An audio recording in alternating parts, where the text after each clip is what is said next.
Live for local business owners. This is Business Houston Podcast.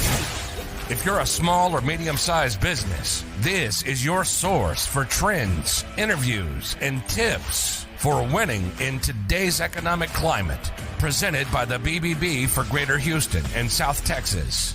You're listening to Business Houston, and this is your host, Matt Bertram. Hello, welcome on this Thanksgiving Day holiday week here. I have a special guest, J.R. with Sakowitz Furs with me. J.R., how are you doing today? I'm good, Matt. Thanks for having me on.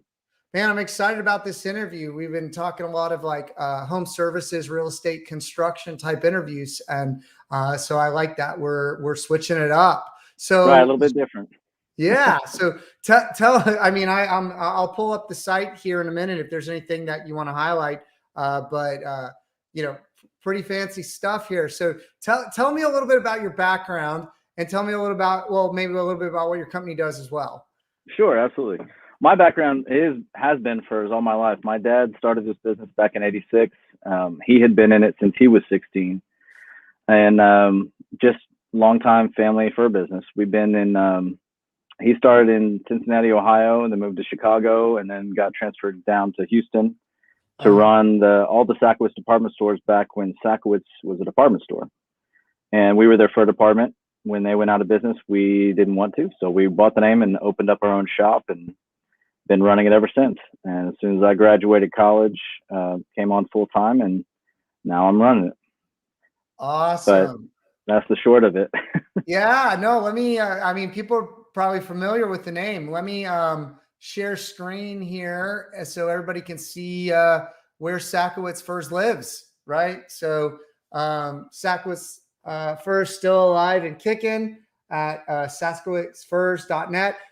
For anybody that's just listening, can you spell it out for us so someone, if they're listening, can check it out?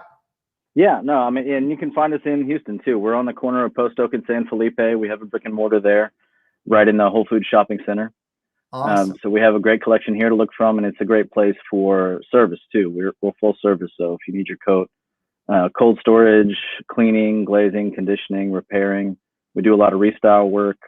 You can turn your mom's coat into something new, and I mean anything. We do pillows, blankets, gun holsters, you name it. Just fun stuff to do with your old stuff. And, of course, we have a beautiful collection of designers from all around the world that we keep on our site and here in the store. A little bit of everything. No, it sounds like great Christmas gifts, potentially. It is. Right? They make Christmas. This is my favorite time of year for that reason. It's a happy time of year. But yeah, and a lot of people, question, Houston weather with coats, but it's an international city. We have a lot of people that come in, and we also have a lot of lightweight options. You want to give a vest or a cape or a stole. We have something for everybody. We have men's coats, we have hats, like I said, accessories, tons of Christmas gifts and stocking stuffers available, and then a lot of different price points too. A lot of people think that furs are only for the mega wealthy. They're not. We have something for every price point, really. No, that's fantastic. I really like for the listeners out there, when you check out the site, they have it on a model, so you can kind of see how it might look, right, as opposed to just having the product, which is quite nice, and a great menu selection of all the different choices that JR was talking about. Awesome. So, okay, tell me and let the listeners listen. Educate me a little bit more on the fur industry and how you select furs, and what furs mean, because there's been some uproar I've heard in the past. Can you just kind of maybe address some of the big talking points just for the fur industry in general, and then how you of course maybe value yourself versus other options in the fur market? Well, it's just like everything else. There's quality and there's quantity, and there's I mean, you think about jewelry, a way to describe it would be cut clarity, and color. On ways of grading diamonds, furs are graded in a similar way. There's going to be, there's production houses that try to do just a bunch of quantity and they don't focus on the right quality. Typically, what you'll find here at Sakowitz Furs is going to be it's going to be the higher quality goods, but at a good price point. And you're going to have, as far as design goes, that's just like any other part of the fashion industry. You're going to have some standards, some little black dresses, and you're also going to have some really fun, trendy pieces that are, brand new this season. And, it's a little bit of a mix between both worlds, to be honest with you. You're going to have some, it's a big gift and it's a, something of value that you'll cherish forever. I mean, and then, but it's also something warm and fun to wear. But yeah, going back to, no matter what industry you're in and what you're doing, I'm sure there's haters out there. You can't try to please everybody, and to each their own. But for my game, I mean, my customers just love the product, and it's natural, it's renewable, it's biodegradable, it's recyclable. Everything about what I do is good for the earth and good for longevity, as opposed to petroleum products or artificial things that are gonna stay in a landfill forever when you're done with them.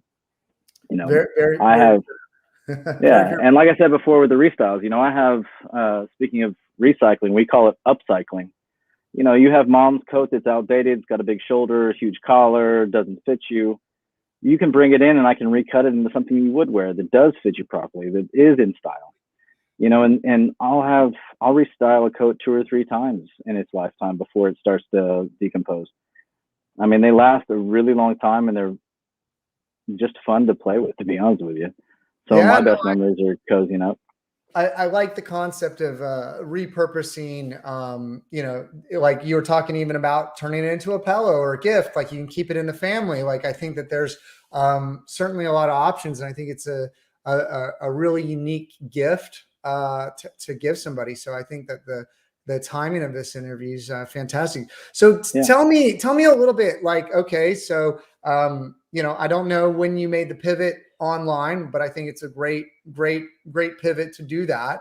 But COVID really changed everything up for a lot of people, and they've had to kind of, change their business models. And certainly probably like the clothing industry and the fashion industry has been affected. Can you talk a little bit about how COVID impacted you? Well, sure. I mean, it definitely changed the way we did business as far as having to turn to digital, like you said. Instead of, we've had an online presence for a long time, but I don't think it was as important as it is now. Being able to display and showcase our items, but also just communicate with people that don't want to go out and come face to face anymore. Thank God we do have Zoom calls and FaceTime and, the technology available to utilize and still be in touch with customers. I can't tell you how many FaceTime appointments and me just walking around with my cell phone in hand, taking pictures and shooting video of different items so that people can really look at what they're getting before we ship them to them.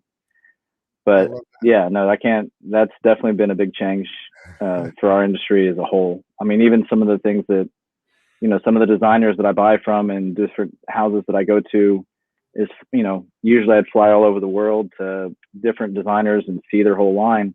You couldn't do that through COVID. So, we had to do the same thing I'm doing with my clients, get on the phone, take pictures and video, do FaceTime interviews. And, really that's the only way to keep the ball rolling. Man, it just seems like, everything shifted so much. A lot of people, maybe it sped up the change that was already happening, but people thought you could do business one way and now you have to do it another way, or something wasn't acceptable before, but now it's completely acceptable. And then it even changes the mix on like who your target market is, because maybe it's a geographic area. Now online, it opens it up. Like, so there's like give and take, there's pluses and minuses, no matter how you look at it. Yeah, no, absolutely. And I have such a tactile product. People want to touch it and feel it, and try it on for size. But I think what you just said nailed it right on the head. I mean, it's something that was happening anyway, but because of the pandemic, it just sped up the process. I mean, I think, like I said before, it just became such an important tool. I think it was already trending that way ever since the 90s and websites became important for business, but it definitely made it essential to business to have that presence and that ability. No, absolutely. So you recently won an award by the BBB.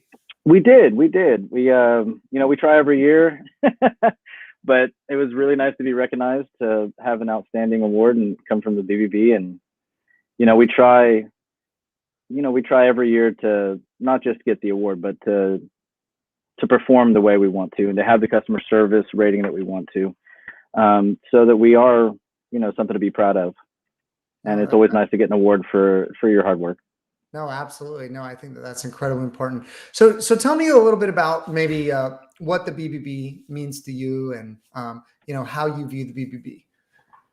Well, for me, as a business owner, I think it's really tremendously important to have that customer confidence, right? You want to have your customers recognize the fact that someone, that you aren't just some fly-by-night operation or someone that has no accountability.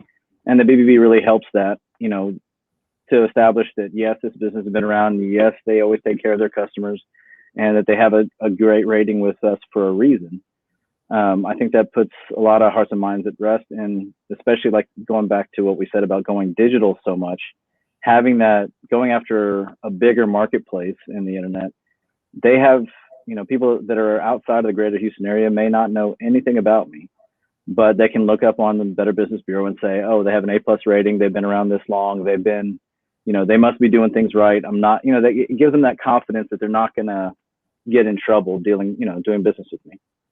No, so I think that's really important. And as a consumer, I feel the same way. I wouldn't buy just off anybody anymore. I look them up to see if they're reputable and make sure there is an accountability there for their, if something were to go wrong. I really like that. I think that that's something that not enough is highlighted is, their online reputation, of course, like, people are going to check you out. People are going to check references, but that accountability, I think that accountability piece is really big. BBB does a lot to work with business owners and customers, and arbitration and work stuff out. If that's ever an issue, hopefully it's never an issue. Right. But I've never needed it, but like I said, as a consumer, I'm glad it's there, and I feel, and I want my customers to know that, I'm not going anywhere, and I'm there abiding by the rules and doing what I'm supposed to be doing. No, I think that's awesome. And it really, like you said, I think you used the term fly-by-night operation. Like, you're not a fly-by-night operation. Like, you're going to be here. You've been here for a long time. You stand behind your product. You do good work, and it's out there for the world to see. So I think that's fantastic, JR. So okay, like, I know nothing about furs. I think I'm really glad that you're coming on now, because I think it's really interesting, because it's a great time with the holiday shopping season upon us. It might not be something that a lot of people have maybe even thought about, or it's something new, it's something different. I think a lot of times gifts are the meaning behind the gift, right? Like, like, people can go out and buy whatever they want, but like, sometimes you do that thing that's extra special for someone and that they might not spend their own money on, or something that's different, that's thoughtful, that that they'll really appreciate. And I think this is a great gift for the right person. I think it is, absolutely. And if I'm married, and I know that men struggle with gift ideas, I'm the perfect guy to come to. It's one of those things you may not think of, like you said, but whenever you are cold, you need a coat, and no matter what part of the country you live in, you need a coat in the closet. The question is whether it's going to be a beat up old, rain jacket that doesn't go that well with maybe a cocktail dress, or are you going to have something a little bit nicer for the right occasion? Or in my case, you can have both. I have reversible raincoats. You'll have sheared mink on one side, reverse it to a raincoat on the other.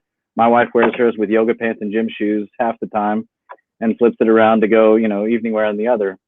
That's another thing that a lot of people don't get past, is they think of furs as only one type of thing, when it really can be, the styles and the look and the fashion of it's completely changed over the years. So it's not just your mom's fur coat that you remember growing up. There's a million different options out there style-wise, some of which can be very casual and very everyday, but it's something luxurious that you feel and you touch, and it, who doesn't want their girlfriend or wife, or even themselves? I sell a hell of a lot of men's coats, just to have something nice that you're proud to wear and that feels amazing and keeps you warm, and is a whole different level of just your basic outerwear. No, I feel like that's something that I've learned over time is just have a few pieces that are really, really nice that you take really good care of is all you need. Yeah. Like a lot of people have so much stuff in their closet that they don't get to, like, they buy it and it just sits there, and really focus on the right pieces and quality pieces. So I think that this fits really, really nicely into that. So JR, is there anything like we're coming up against a hard stop for me. I really have enjoyed this and learning. Is there anything else out there that like maybe we haven't covered that you want to speak to the audience about, that you want to cover, as well as maybe how to best get in touch with you? Well, yeah, I mean, I can shameless plug is we're having a big sale. Going into Black Friday, we're going up to 70% off right now, and through the end of the month. And it's a great time to pick out some Christmas gifts. Come see me. You can find me at Post Oak in San Felipe here in Houston, or find us online at SakowitzFurs.net. And you can call us here at the store, 713-622-7947. Feel free to ask for JR. I'm usually around. Fantastic. Well, JR, it was amazing to have you on. Really enjoyed it. You educated me in a number of areas, and appreciate talking with you. Likewise, Matt. Thanks again for having me on. All right. Thanks so much for listening. Business Houston puts a spotlight on local small and medium-sized business, interviewing those successful business owners in Houston and those business owners that are winning in today's economic climate. Business Houston is presented to you by the BBB of Greater Houston and South Texas. Make sure to like, rate, and review the show. We'll be back soon. But in the meantime, hook up with us on social media at Hugh Biz Podcast. That's HOU Biz Podcast. Till next time, this is Business Houston.